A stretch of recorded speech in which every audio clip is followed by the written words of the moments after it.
మలయాళ కుట్టి నిత్యా మీనన్ గురించి ఎంత చెప్పుకున్నా తక్కువే. చేసింది తక్కువ సినిమాలే అయినప్పటికీ అనాది కాలంలోనే తనకంటూ ప్రత్యేక గుర్తింపు దక్కించుకుంది.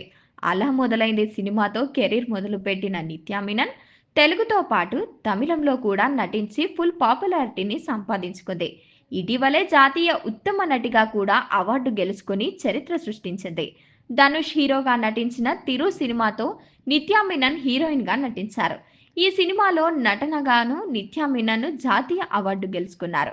కథ నచ్చితే కానీ నిత్యా మీనన్ సినిమాను ఓకే చెయ్యరు. కథలో తనకు ప్రాధాన్యత ఉండేలా చూసుకుంటారు.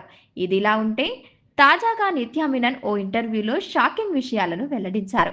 షూటింగ్ సమయంలో మహిళలు ఇబ్బంది పడుతున్న సమస్యల గురించి నిత్యా మీనన్ ఈ ఇంటర్వ్యూలో చెప్పుకొచ్చింది. తాను స్వయంగా ఇబ్బంది పడిన సందర్భాన్ని నిత్యా మీనన్ బయటపెట్టింది.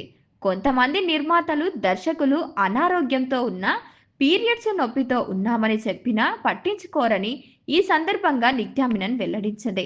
పీరియడ్స్ ఇబ్బందిని పడుతున్నామని చెప్పినా వినిపించుకోరని తెలిపింది.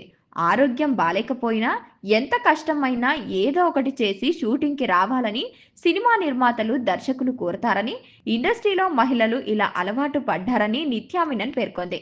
అయితే దర్శకుడు మిస్కిన్‌ను ఇందులోంచి మినహాయింపు ఇవ్వాలని ఆమె తెలిపింది. నాకు పీరియడ్స్ ఉందని మొదటిసారిగా ఒక మగ దర్శకుడికి నోరు విప్పి చెప్పానని, దానిపై దర్శకుడు మిస్కిన్ సానుకూలంగానే స్పందించారని నిత్యా మీనన్ చెప్పుకొచ్చింది. ప్రస్తుతం నిత్యా మీనన్ చేసిన కామెంట్స్ నెట్టింట వైరల్ అవుతున్నాయి.